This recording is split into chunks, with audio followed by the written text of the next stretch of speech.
협동조합을 비롯한 사회적 경제 또는 사회 연대 경제에 관심을 가진 연구자로서 첫 번째 기조연설을 해주신 이찬호 선생님의 말씀을 아주 인상적이고 흥미롭게 들었습니다.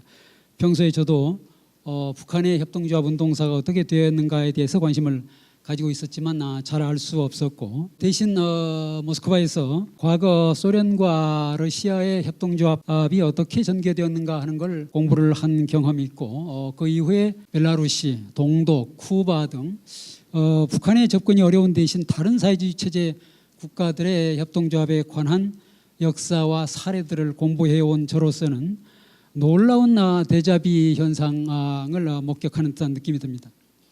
다시 말하면 소련에서 이미 1920년대에 나타났던 현상이 정확하게 30년 후에 1940년대 후반에서 50년대에 북한에서 나타나고 있는 것을 거의 그대로 반복되고 있는 걸 볼 수가 있습니다.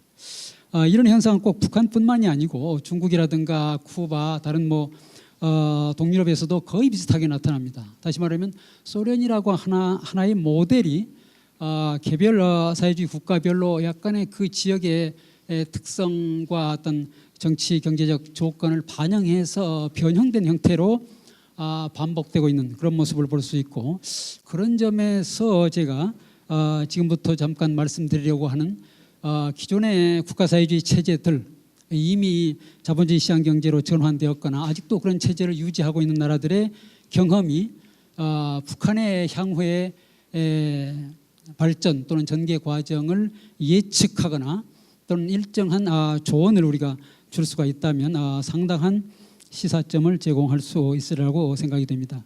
첫 번째로 이제 이찬호 선생님도 말씀하셨습니다만은, 제가 기존의 사회주의 체제 국가들을 돌아다니면서 현장을 조사하고 그 정부 관계자나 민간인들을 만나면서 느끼는 느낌의 가장 핵심적인 문제, 다시 말하면 앞으로 남북한이 협동조합 또는 사회연대 경제 분야에서 협력하려고 할 때 가장 중요하고 근본적인 문제는 무엇인가? 이 문제가 해결되지 않으면 다른 실무적인 문제에서는 계속 상당한 노력과 비용을 들이더라도 많은 시행착오를 겪게 될 것이다, 또는 오히려 갈등을 유발할 것이다 라고 생각하는 문제가 있는데, 그것이 바로 인식과 정책에서 엄청난 비대칭 상황에 있다 하는 겁니다. 북한을 비롯해서 기존의 중국, 쿠바, 러시아, 동독 등 제가 가보고 접촉한 또 사례를 살펴본 이런 체제에 있는 정부 관리들 또는 지식인들의 많은 사람들은 협동조합이라는 것은 이미 지나간 물이다, 그것은 아주 구태의연하고 비효율적이고 사실은 국가제도의 일부로 되어 있다라고 하는, 민간의 자유주의적 성향의 지식인들은 훨씬 이런 게 강하고 정부의 관리들도 이건 특별히 새로운 게 없다라고 하는 그런 인식을 가지고 있는 거죠. 우리가 한국을 비롯해서 또 한국 사람들이 많이 관심을 가지고 있는 이탈리아라든가 스페인이라든가 또는 캐나다 퀘벡이라든가 이런 데서 자본주의 시장 경제 체제의 모순 또는 폐해를 극복하거나 시정하고자 하는 대안으로서 인식되는 것과는 아주 판이한 차이다라고 하는 것을 먼저 인식을 해야 된다. 이 맥락의 차이, 인식의 격차가 인정되지 않으면 서로가 굉장한 오해를 부를 수 있고 남북 간의 협력을 시도했다가 오히려 갈등 상황으로 갈 수 있다. 이 인식의 차이를 어떻게 메꿀 수 있을 것인가라고 하는 것이 굉장히 중요하다. 따라서 우리가 남한에서의 경험이나 남한에서의 발전 상황을 가지고 북한에다가 그대로 현재적 맥락에서 대입하려고 하는 시도는 대단히 위험한 것이다. 북한 사람들은 그렇게 생각하지 않는다. 따라서 그런 그 남북한의 서로의 그 관계자들의 인식의 격차, 차이, 이런 부분들을 어떻게 조정해 나갈 것인가라고 하는 부분이 근본적인 문제다. 이 문제 해결 없이 실무적으로만 접근하면 대단히 큰 문제가, 오해가 발생할 수 있다라고 하는 생각을 첫 번째로 해보게 됩니다. 아까 이제 이찬호 선생님 발표의 후반부는 이제 생산협동조합에 관한 것이었습니다만은, 이 생산협동조합의 핵심 부분은 사실은 농업 부문이라고 할 수가 있겠습니다. 도시에서도 제조업이 일부 있지만은, 아까 이제 북한에서 안경협동조합에 대해서 흥미있는 말씀을 해주셨습니다만은, 핵심적인 문제, 양적으로나 질적으로나 핵심적인 문제는 농업 문제입니다. 농업의 문제는 사실은 막스주의 이론적으로 거슬러 올라가면 막스와 엥겔스도 이 문제를 해결하지 못한 문제였습니다.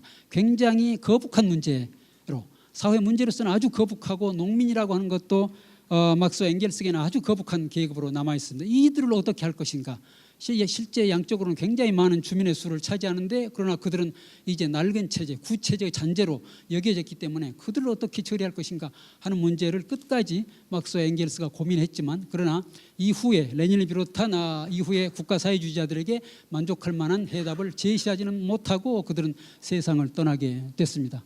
그래서 이후에 사회주의 체제의 역사 속에서 소련의 70년의 역사 속에 그다음에 지금 북한의 역사 속에서 쿠바에서 어떤 사회주의 국가도 농업 문제를 만족할 만하게 해결하지 못했습니다. 실패한 대표적인 영역이 바로 농업 문제인데 농업 문제는 단순히 여러 산업 영역 중에 하나가 아니죠. 가장 근본적인 영역입니다. 이 농업 문제가 해결되지 못했기 때문에 연쇄적으로 다른 인민들이 먹고 사는 문제가 제대로 해결되지 못하니까 이 문제가 경공업의 문제, 중공업 문제로 다 연쇄적인 고리가 연결되는 것이죠. 그런 점에서 이 농업 문제에 대한 막스주의자들의 인식의 저발전 또는 국가사회주의자들의 정책 처방의 실수 이런 문제들이 이제 근본적인 문제로 남아 있었고 지금도 남아 있다라고 할 수가 있습니다.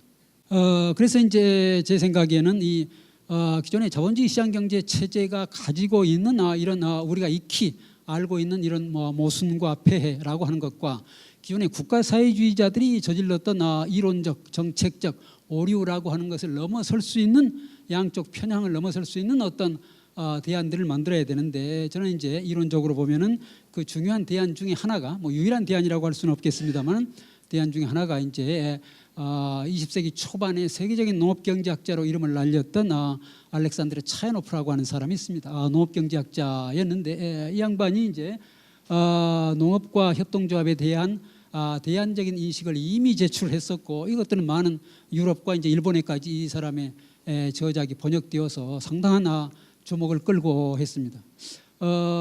그래서 이제 이 차야노프는 농업과 공업이 본질적으로 다른데 일부 국가사회주의자들이 농업과 공업을 본질적으로 같다고 가정을 하고서 농업을 공업식으로 공장식으로 운영하려고 한다.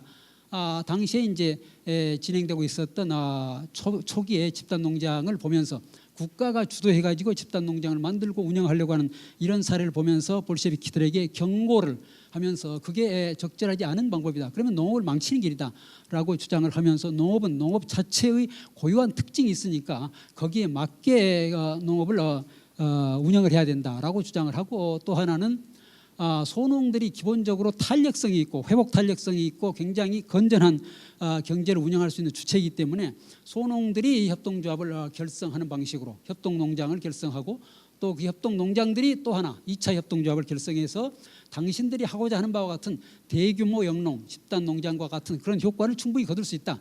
그러니까 국가가 주도해서 모든 집단농장을 대규모로 만들려고 하지 마라. 자발적인 농민들의 협동농장의 협동을 통해서 그런 규모의 경제를 효과를 거둘 수 있다라고 하는 주장을 하게 되고 그러니까 집단농장의 존재 자체를 부정한 건 아니에요. 그런 가능성이 있다. 그리고 규모의 영농의 이점도 있다라고 인정을 했었던 것이죠.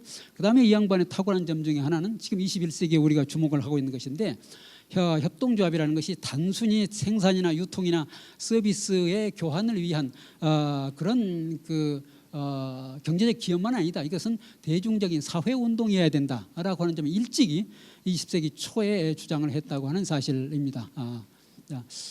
그다음에 또 하나 제가 국가사회주의자들이 가지고 있는 치명적인 오류 저질렀던 막스와 엥겔스도 이 문제를 명확하게 해결하지 못했고 더군다나 그러기 때문에 레닌 이후의 국가사회주의자들 북한의 사회주의자들에 이르기까지 이 문제에 대한 인식이 대단히 잘못되어 있고 물론 지금 자본주의 시장 경제에서 대부분의 경제학자들이 제대로 인식하지 못하고 있는 문제가 무엇이냐면 시장 경제와 자본주의를 동일시한다고 하는 것입니다. 이 시장 경제와 자본주의를 동일시하는 이 문제가 엄청난 이론적 사상적 혼란과 정책적 오류를 가져오게 된 근본적인 원인이다라고 하는 것입니다. 이 사회주의 체제에서 1917년 러시아 혁명 이후에 볼셰비키자들이 저지른 오류 중에 하나는 사회주의라는 게 뭔가? 그러면 자본주의 체제를 없애는 것이다. 자본주의 체제는 뭔가? 시장 경제다. 이런 식으로 매우 단순화된 접근을 했다라고 하는 것입니다. 시장 경제는 자본주의보다 훨씬 더 오래전 수천 년 전, 수만 년 전부터 인류의 역사와 함께 해왔고 인간이 사회 집단을 이루어서 살아가는 한 시장 경제는 불가피한 생산과 교환의 메커니즘입니다. 시장 경제와 자본주의는 결코 동일시될 수가 없다.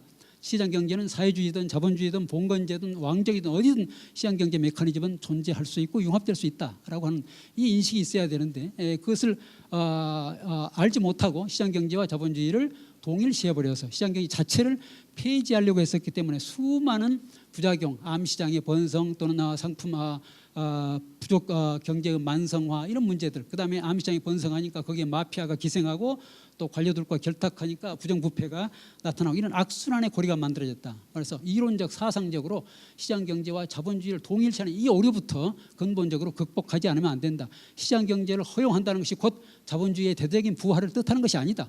실제로 중국 같은 경우에 좀 그렇게 가고 있지만 그것은 이론적 사상적으로 잘못 인식되고 정책 설계가 잘못됐기 때문에 그런 많은 폐해가 나타나고 있다라고 저는 봅니다. 그래서 문제는 국가 지도자들이 정책 결정자들이 공공정책을 어떻게 설계하는가에 많은 부분이 달려있는 문제다라고 하는 것을 생각할 필요가 있다라고 봅니다. 이제 소련과 러시아, 그다음에 벨라루시, 그다음에 동독, 쿠바의 네 나라의 사례를 간략하게 살펴보면서 각각 그 네 나라가 북한과 비교하는 데에서 어떤 유의미한 우리의 시사점 또는 교훈을 얻을 수 있는가를 정리를 해보는 순서로 진행을 하겠습니다. 아까 제가 초모에 말씀드렸습니다만 소련에서는 1917년 러시아 혁명이 일어나고 레닌을 중심으로 한 볼셰비키가 협동조합을 국영화해버렸습니다. 당시 협동조합 활동가들이 레닌에게 찾아가서 당신들이 지향하는 사회주의 체제하고 우리가 하는 협동조합 운동의 궁극적인 목표는 다르지 않으니까 우리가 자율적으로 민간에서 자발적으로 협동조합 운동을 할 수 있도록 허용해달라라고 했지만 레닌이 보기에는 협동조합은 부르주아 체제의 유산이다. 자본주의 체제의 표피만을 건드리는 그런 것이기 때문에 협동조합 가지고 세상을 바꿀 수는 없다라고 하는 매우 막스주의의 정통적 단순한 인식을 가져서 그냥 국영화해버렸습니다. 그러나 내전이 끝나고 소비에트 러시아 경제가 완전히 황폐화된 다음에 국가 경영자로서 이제 레닌이 이 나라의 경제를 어떻게 복구시킬 것인가라고 하는 관점에서 보니까 뒤늦게 협동조합의 중요성을 인식을 했고 아까 북한에서도 뒤늦게 이제 그 레닌 동지의 글을 인용했다고 하는 바로 그 글이 1921년에 레닌이 죽기 직전에 썼던 마지막 두 개의 논문 중에 하나가 협동조합에 관하여 하고 또 하나가 관료주의의 폐해를 극복할 것에 관하여였습니다. 얼마나 소련이라고 하는 세계 최초의 국가주의 체제의 지도자가 얼마나 협동조합이라는 문제를 진지하게 생각했으면 그의 마지막 죽기 전에 두 편의 논문 중에 하나가 협동조합에 관하여라고 했다고 하는 사실입니다. 그 이후에 많은 사회주의 체제의 지도부가 바로 그 레닌의 논문을 인용하게 된다라고 하는 겁니다. 아까 말씀드렸다시피 이미 1920년대 소련에서 나타났던 현상이 거의 그대로 사건과 명칭만 달라졌을 뿐이지 북한에서 거의 그대로 반복되는 현상을 볼 수가 있고 저는 이게 이제 나중에 중국이라든가 쿠바에서도 그대로 반복되는 걸 볼 수가 있습니다. 북한과 이 소련을 비교한다고 할 때 그것이 어떤 의미가 있을까? 아까 말씀드린 대로 소련의 경우에는 1917년부터 1930년대 초반까지 이래 국가사회주의권의 토지개혁, 그러니까 그 기본적인 경로가 똑같습니다. 처음에 토지개혁하고 토지를 인민들에게 돌려주죠. 그 다음에 얼마 안 가서 농업협동화를 하죠. 그 다음에 얼마 안 가서 다시 농업 집단 농장을 만듭니다. 자, 이런 경로가 똑같은 구조로 갑니다. 이것이 1917년에서 30년대 초반까지 전개되었는데 이게 이제 북한에서는 1946년부터 58년까지 전개된다라고 하는 상황인 것이죠. 그래서 그 원조 모델이다. 북한뿐만이 아니라 중국, 동독, 쿠바 모든 사회주의 국가에 다 해당되는 모델이다. 나중에 이제 유고슬라비아만 조금 다른 경로를 가게 되는 거죠. 그 다음에 또 하나는 소련 체제가 존속하는 동안에 이미 몇 번의 경제개혁과 그 속에서 협동조합을 재평가하는 경험을 가졌다. 구체적으로는 1920년대 이른바 신경제정책, 그 다음에 1950년대와 60년대 흐루쇼프의 이제 경제개혁 경험, 그 다음에 1980년대 중반 이후에 고르바초프의 페레스트로이카라고 하는 크게 보면 한 세 단계를 거쳐서 소련이 기존의 국가사회주의 체제 안에서 어떻게 체제 개혁을 할 수 있을까라고 하는 걸 시도를 하면서 협동조합에 대한 재평가를 한 경험이 있는데 그것이 북한에게 일정하게 시사점을 줄 수 있겠다라고 하는 거죠. 그 다음에 또 하나는 최근에 1990년대 소련이 해체된 이후에 지금 현재 러시아는 정치적으로는 지금 자유민주주의 체제를 채택하고 있고 경제적으로는 자본주의 시장 경제 체제를 채택을 하고 있습니다. 이 상황에서 어떻게 러시아에서 농업개혁 또는 협동조합 문제가 나타나고 있는가라고 하는 것을 보는 것은 향후에 북한이 어디로 갈 것인가 하는 것을 예측하는 데 하나의 시나리오로서 의미 있는 작업이다라고 할 수가 있는 거죠. 다시 잠깐씩 보면 아까 말씀드린 대로 1920년대 신경제정책은 레닌이 뒤늦게 이제 국가 경영자로서 이 협동조합이 부르주아 체제의 유산이다, 구체제의 잔존물이다 이렇게 볼 게 아니고 민중이 스스로의 자율성과 자발성을 발휘해서 인민 경제를 복구시키고 번성시킬 수 있는 매우 중요한 수단이라는 것을 뒤늦게 깨닫게 되면서 협동조합이라고 하는 것을 인정하게 되고, 그러면서 신경제정책이 1920년대 한 7, 8년 동안 계속이 되는데, 이때 협동조합을 핵심으로 해서 신경제정책을 시행하자 이런 주장을 하게 됩니다. 그 다음에 레닌이 1924년에 이제 죽고 난 다음에 그의 레닌의 후계자 중 한 명, 후계자가 트로츠키도 있었고 스탈린도 있었지만 이론적 사상적으로는 이제 가장 탁월한 이론가 사상가로 꼽혔던 사람이 니콜라이 부하린이라는 사람인데, 바로 이 사람이 자, 농업국가, 러시아는 아직 농업국가다. 이 농업국가가 어떻게 사회주의로 갈 수 있느냐? 그건 협동조합을 통해서 가야 된다라고 하는 협동조합 방식의 사회주의를 주장했던 사람이었습니다. 그래서 이 엄청나게 많은 이 농업 인구들을 어떻게 다 데리고 협동조합으로 갈 것인가? 이 사람이 아주 흥미있는 이론이 협동조합 사다리라고 하는 개념을 제시하는데, 그래서 소농, 중농, 심지어 부농도 같이 협동조합으로 갈 수 있다.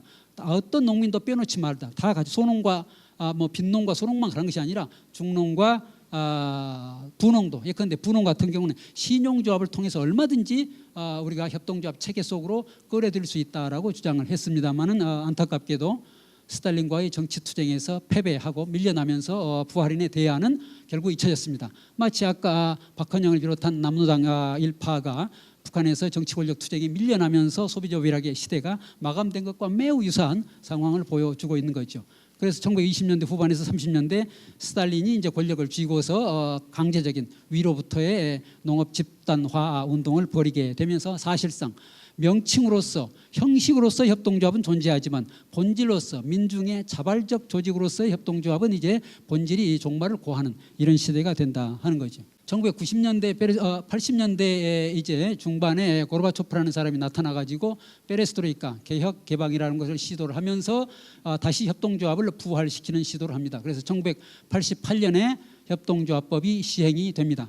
그런데 이 고르바초프의 페레스트로이카가 안정적으로 한 10년, 20년 동안 전개돼서 소비에트 사회주의의 그야말로 제도적 갱신이 이루어졌다고 한다면, 그러면 당시 협동조합이 88년부터 다시 민간에게 자율성이 부여된 협동조합의 효과가 꽤 많이 나타났을 텐데, 너무나 짧게 85년에 페레스트로이카라는 것을 선언하고서 91년에 소련 체제가 해체되어 버렸으니까 너무나 짧은 기간 동안 너무나 급격하게 사유화, 자본주의화가 진행되면서 결국 협동조합이라고 하는 것이 부활은 되었으나 그러나 제대로 열매를 맺지 못하고 그냥 사라지고 말았다, 이렇게 말할 수가 있습니다. 그 다음에 소련이 해체된 이후에 최근의 상황은 어떤가라고 하면은, 자, 현재는 러시아에는 이제 농업 생산 협동조합이 있고 또 소비조합, 신용조합이 있는 그런 형태로 전개되고 있는데, 지금 이제 이 북한을 제가 염려하고 있는 것은 제가 북한이라든가 또는 동독이라든가 벨라루시라든가 기존의 사회주의 국가의 정부 관리들을 만났을 때 염려가 되는 부분은 저렇습니다. 자본주의 시장경제 체제에서 우리가 오랫동안 살아오면서 어떻게 소수의 재벌의 독과점이 문제가 되는 이런 체제에 살고 있는 사람들로서는 협동조합이나 사회연대 경제가 자본주의 체제의 폐해를 극복할 대안으로 간주되는 데 비해서 기존의 국가주의 사회주의 체제에 살고 있는 그 지도자들, 그 인텔리들의 상당수는 오히려 거꾸로 자본주의 제도를 도입하는 것이 우리가 살 길이다라고 생각하는, 그래서 러시아에서 사회주의 체제가 무너지자 결국은 기존의 대규모 집단 농장들이 대규모 영농 지주회사로 에그로 홀딩스로 법인격이 변화돼 가지고 농촌사회, 농업사회를 농업 재벌들이 차지하고 있는 이런 상황으로 바뀌어가고 있는 대단히 안타까운 상황이 전개되고 있다 하는 것입니다. 그리고 또 하나가 이따 이제 계속 벨라루시나 동독에서 반복되는 상황이지만, 대농주의, 농업은 대규모로 경작을 해야만이 생산성이 있다라고 하는 대규모 영농주의가 아주 완전히 머릿속에 깊게 박혀 있습니다. 그래서 소농, 이것은 경쟁력이 없는 거야 라고 하는 이런 인식이 깊게 박혀 있고, 따라서 정부의 정책도 대농들 위주로 되고 있습니다. 이 대농이라고 하면 이 러시아에서 대농은 어마어마합니다. 수백만 평, 수천만 평을 대농이라고 합니다. 우리나라에서 대농은 러시아에서는 소농밖에 안 됩니다. 그럴 정도로 어마어마한 농지 규모의 격차가 있는데, 그래서 이런 이 변화 상황이라고 하는 걸 이제 북한에서도 이제 염두를 두면서 자신들의 어떤 앞으로의 정책을 설계해야 되지 않을까라고 하는 생각이 들고, 기존의 그 집단 농장들이 처음에는 농업 생산 협동조합이라는 형태로 법인격을 바꿨는데, 그러나 별로 효과가 없더라. 이런 게 자기들의 경험이라고 하는 이런 식의 얘기를 들려주고 있는데, 그것은 이 전환된 농업 생산 협동조합에 대한 자원과 어떤 자본의 부족, 또는 이 경험의 부족, 또 정부의 지원 부족, 이런 것들이 겹치면서 나타난 현상인데, 마치 농업 생산 협동조합 자체의 본질적인 문제인 양 이렇게 잘못 생각하고 있다라고 저는 보고 있습니다. 러시아에서 최근에 흥미있는 자료를 제가 하나 본 게, 벨고로드라고 하는 지역에서 굉장히 성공적인 협동조합 사례가 나타났다라고 해서 이제 관련되는 자료를 보게 되었는데, 벨고로드라고 하는 러시아의 남쪽 우크라이나 쪽에 있는 중소도시인데, 저기에서는 행정관청이 관이 주도해 가지고 농업협동조합을 만들고, 인민 중에서 일부 경영자를 골라 가지고 그가 책임지고 협동조합을 운영할 수 있도록, 이는 관주도 민이 협력하는 민관협력이라고 하는 모델이 나타나서 굉장히 성공적으로 운영되고 있다, 이런 사례가 지금 보도가 되고 있고 논문이 나오고 있습니다. 그래서 굉장히 흥미있는 사례가 되고 있는데, 우리나라도 한국도 굉장히 오랫동안 역사적 시기 동안 국가중심주의 전통이 강한 나라고, 지금도 협동조합을 비롯한 많은 것들이 관주도로 성급하게 전개되면서 수많은 부작용들을 낳고 있는 걸 우리가 보고 있는데, 이렇게 러시아도 국가중심적인 전통이 아주 강한 나라죠. 그래서 오히려 저런 그 국가중심주의 전통을 당장 어떻게 할 수가 없으니까 행정이 일단은 설립은 앞장서서 하고 정책적으로 지원해 주면서 민간의 역량이 점차 개발되는 이런 방식이 불가피한 것이 아니냐, 저것이 러시아식 협동조합 발전의 길이 아니냐라고 하는 논의가 지금 나오고 있습니다. 그런데 굉장히 중요한 부분은 저 가장 밑에 줄에 있는 겁니다. 협동조합을, 벨고로드 모델이 의미 있는 것은 단순히 농업 생산의 한 조직으로서뿐만이 아니라 사회적 기능을 중시한다. 우리가 협동조합을 비롯한 사회적 기업, 마을 기업 지금 얘기하면서 사회적 경제 또는 사회 연대 경제라고 하는 사회적 기능, 사회를 보호하고 사회의 어떤 민간의 어떤 시민의 어떤 힘을 키우려고 하는, 자생력을 키우려고 하는 이런 데 중점을 두고 있는 것과 똑같이 벨고로드의 농업 협동조합 모델은 그 협동조합 자체가 생산에만 집중하는 것이 아니라 그 농촌 사회의 공동체를 유지하는 기능에 방점을 두고 있다. 그러니까 경제성 자체는 떨어져도 상관이 없다. 그건 정부에서 지원해 줄게. 너희들은 공동체를 유지하는 기능에 집중해 다오라고 하는 이 모델이 상당히 의미 있는 성과를 거두고 있다는 사실입니다. 이런 소련과 러시아의 경우를 볼 때 제가 아까 이제 말씀드린 대로 시장 경제의 확산이 곧 자본주의 부활이라고 하는 그렇게 시장 경제 부활을 너무 겁먹고 있는 국가사회주의 지도자들이, 그래서 시장 경제를 너무 무서워하는, 그럴 필요가 없다라고 하는 거죠. 두 개는 다른 문제다라고 하는. 그래서 건전한 시장 경제를 발전시키는 조건 위에서 어떻게 국가의 계획을 하는데, 기존 국가의 계획도 중앙 집권적인 일방적인 계획이 아니라 지역적인 계획, 또 분산적인 계획을 어떻게 조화시킬까를 고민하는 것이 훨씬 더 생산적이다라고 하는 생각이 들고요.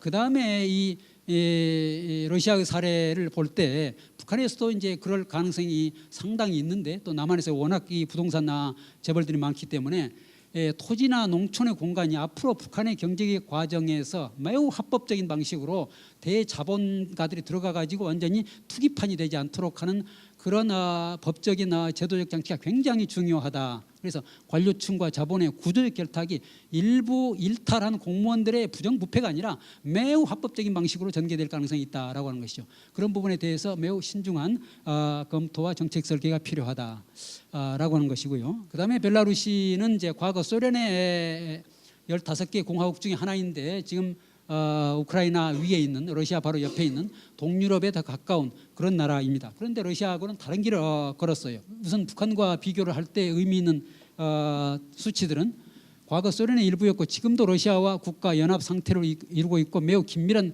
교역 관계를 맺고 있는데, 이거는 소련처럼 러시아처럼 어마어마하게 큰 나라가 아니고 자, 인구 약 1,000만 명의 소국입니다.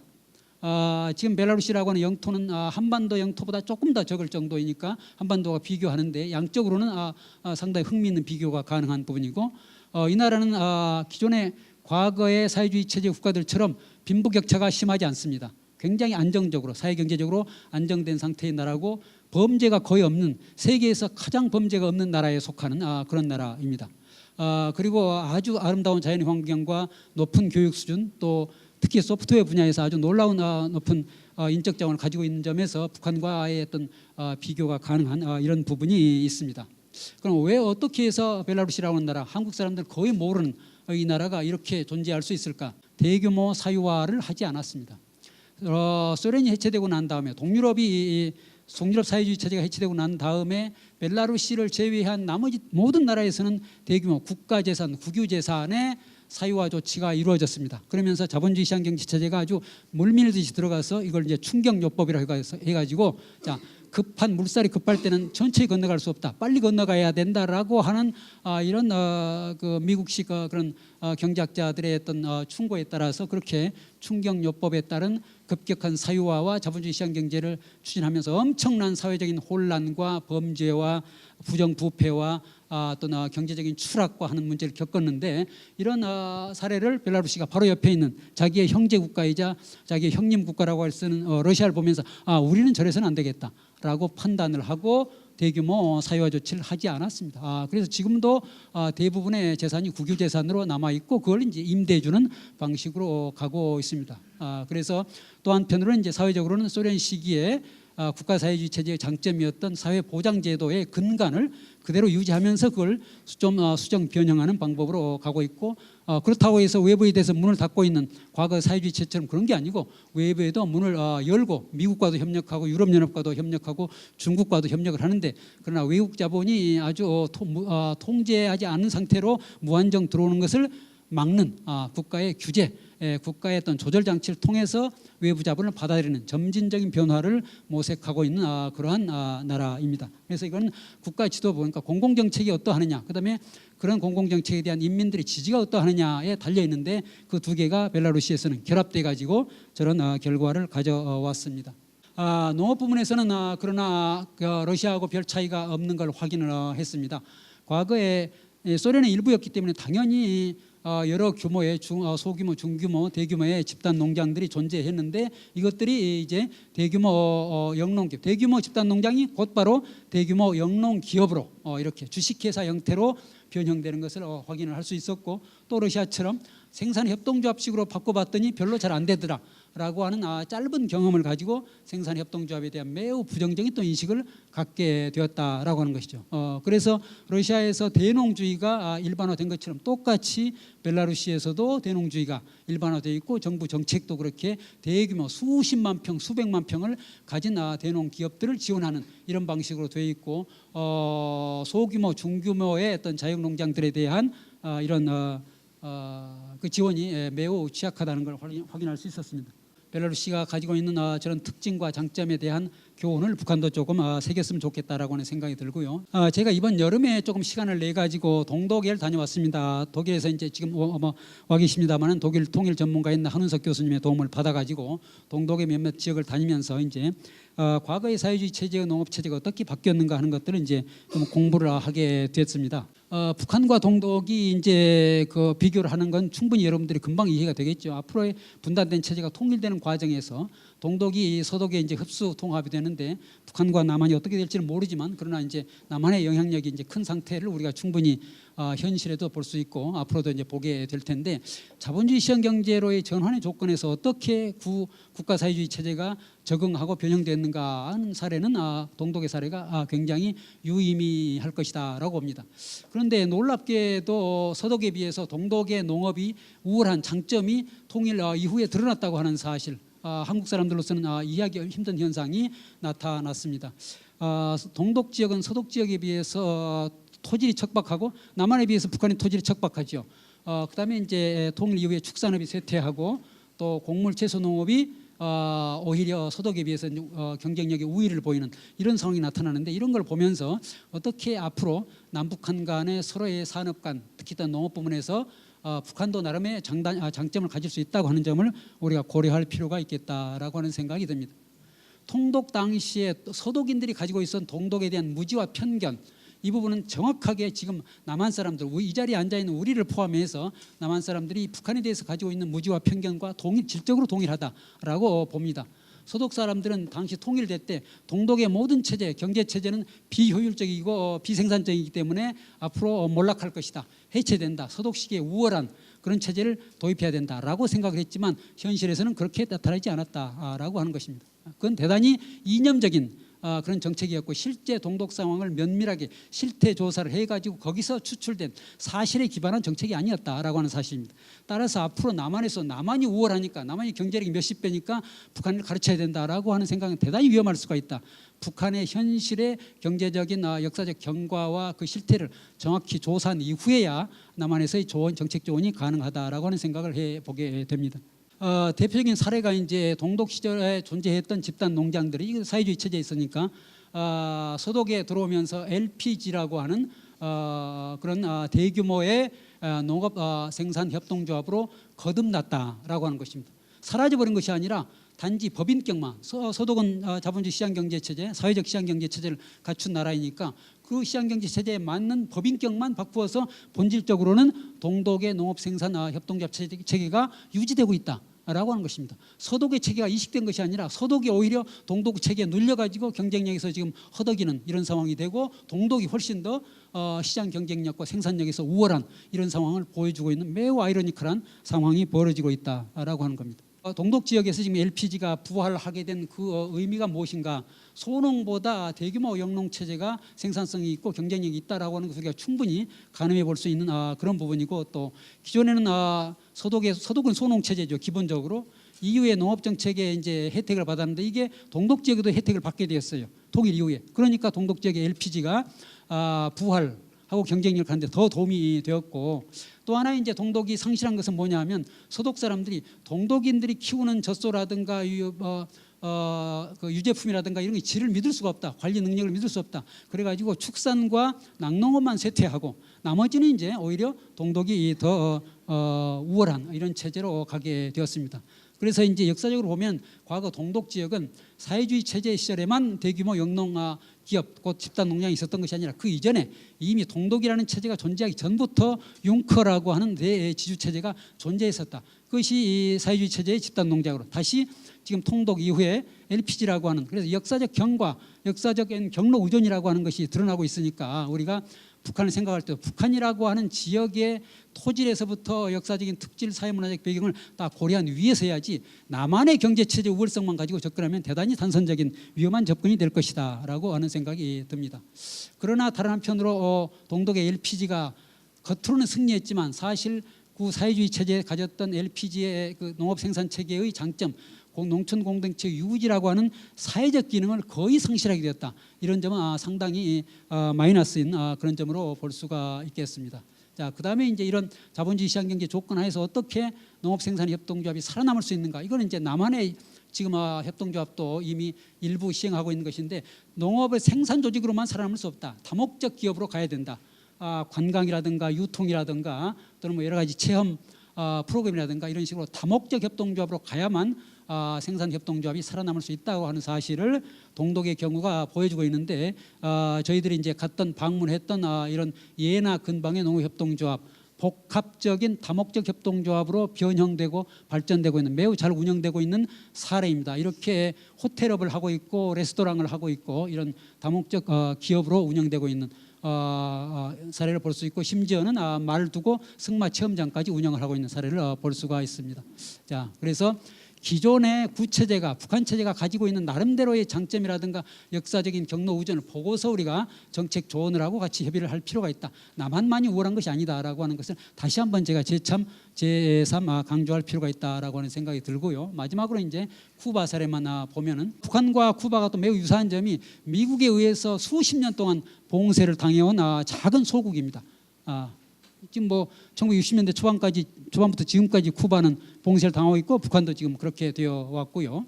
그 다음에 또 하나는 1990년대 초반에 북한이 고난의 행군, 소련 해체되면서 지원군이 끊겨가지고 고난의 행군 당하고 똑같이 쿠바에서도 1990년대 특별 시기라고 하는 그런 고난의 행군을 똑같이 겪었습니다. 소련의 지원이 끊어지니까 그렇게 해서 살아남아야 됐던 그런 점에서 아주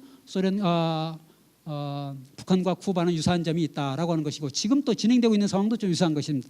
위로부터의 점진적 개혁에 따라서 시장경제 영역이 공식적 비공식적으로 좀 확대가 되고 있고 또 비농업 부문의 협동조합이 일정하게 허용되고 있고 부분적으로 성과를 있지만 그러나 인민들 속에서는 불만이 빨리 어떻게 왜 우리나라는 이렇게 빨리 발전이 안 되고 있는가에 대한 인민들의 불만이 점증하고 있고 그 나라에서 탈출하는 사람들이 생기고 있고 자유주의적 지식인들이 나타나고 있던 이런 점에서 북한과 쿠바가 또 유사한 점이 있다라고 하는 것이죠. 그래서 쿠바 협동조합 체계의 특징은 국가가 토지와 건물을 소유하고 협동조합들에게 임대해 주는 그런 시스템으로 되어 있습니다. 그다음에 또 하나는 이제 두 번째가 농업생산조합과 공공유통체계의 긴밀한 결합입니다. 다시 말하면 농업 협동조합이 생산하면 그거를 중요한 학교라든가 유치원이라든가 국가의 조직에 이렇게 납품을 하는 이런 체계가 유기적으로 연결되어 있다. 그러니까 자본주의 시장 경제에서 우리가 고민하는 문제, 다시 말하면 이 말 다른 표현을 하면 공공조달의 문제입니다. 공공조달을 국가가 앞장서서 지원해주고 있는 문제죠. 이 문제는 우리가 대한민국에서 이제 겨우 조금씩 그런 말을 하고 있는 문제인데 쿠바에서는 훨씬 더 제도적으로 유리한 환경에서 이루어지고 있다라고 하는 것을 볼 수가 있습니다. 그래서 이제 저희 2년 전에 저희 일행이 쿠바 협동조합 몇 개를 갔다 왔는데 저렇게 이 라파엘 형제의 농업협동조합의 농산물 직판장이라고 하는 과거 카스트로 시대의 쿠바에서는 볼 수 없었던 매우 세련된 형태의 구판장들이 나타나는 것을 볼 수가 있고 그다음에 이 사람은 이탈리아 출신의 남자인데 쿠바 여자와 사랑에 빠져서 거기서 남아가지고 살면서 이렇게 소규모 토지 면적이 3헥타르니까 약 9,000평 정도니까 별로 크지 않은 농장을 협동조합 방식으로 운영을 하면서 동시에 이제 시내에다가 아바나 시내에다가 그 파스타 여기서 생산한 식재료를 가지고 식당까지 운영을 하고 있고 그 다음에 상당히 좀 규모가 있는 코인시덴시아라고 이제 일치 합일 이런 뜻인데 이런 또 매우 다목적 협동조합이 그러니까 대규모 과거에 집단 농장이 제대로 운영이 안 되고 있는데 그중에 일부의 땅을 임대받아 가지고 협동 농장을 하는데 굉장히 아주 첨단 21세기형 농장을 하고 있습니다. 노동과 예술, 인간과 자연의 조화라고 하는 테마를 내걸고 이렇게 이제 운영을 하는데 대형 협동조합에서 10년 단위로 토지를 임대해 가지고 지금 18가족이 운영을 하는데 망고, 바나나, 옥수수, 커피 등을 생산하는데 농업 생산과 세라믹 아트, 도자기를 같이 결합해 가지고 매년 도자기 축제를 하는 이런 방식으로 굉장히 쿠바에서 가장 유명한 쿠바에서 외국 손님들 오면 가장 항상 보여주는 대표적인 그런 다목적 농업 생산 농업 협동조합의 사례를 볼 수가 있었습니다. 그 다음에 또 비농업 부문에서 이제 또 하나 도시에서 청년 협동조합 우리나라에도 지금 청년 협동조합 많이 장려하고 권장하고 있는데 그 사례를 우리가 3명의 여성 젊은 여성들이 스테인드 글라스 복원해가지고 지금 아바나 시내가 굉장히 오랫동안 구사회주의 체제에서 1990년대 이후로 대단 이 도시가 유지 보수가 제대로 안 돼가지고 황폐화되는 그런 건물들이 아주 많습니다. 그런 역사 유적을 복원하고 있는데 그 중요한 재료가 바로 스테인드 글라스인데 그걸 납품하는 그런 협동조합으로서 상당히 건실하게 운영되는 이런 사례를 보았습니다. 마지막으로 북한 정책 결정자들이 자본주의 제도의 도입이 만사형통이라는 편견과 역편향을 가지고 있을 수 있습니다. 제가 충분히 과거 소련이라든가 벨라루시, 동독, 쿠바 가서 확인을 했습니다. 겉으로는 사회주의 체제 우리식으로 가야 된다라고 하면서 속으로는 자본주의 제도를 빨리 들어와야 할 텐데 라고 하는 생각을 가지는 사람들이 많이 있고 정부 관리들 중에 또 자유주의적 지식인, 자생적 자유주의 지식인들은 자본주의 제도 도입을 하면 만사형통 모든 문제가 해결되리라고 하는 순진한 환상을 가지고 있습니다. 그걸 매우 경계할 필요가 있고 그다음에 앞으로 지금 동북아연구원에서 많은 역할을 하고 있습니다만 남북 학자들, 연구자들, 정책 결정자들이 같이 공동 세미나를 하고 같이 실태 조사를 하고 같이 국제적으로 연수를 하면서 이렇게 조금 서로가 오해와 갈등의 소지를 줄이고 서로가 동의할 수 있는 그런 정책과 제도를 설계해 나가는 작업이 필요하지 않을까 하는 생각이 듭니다. 고맙습니다.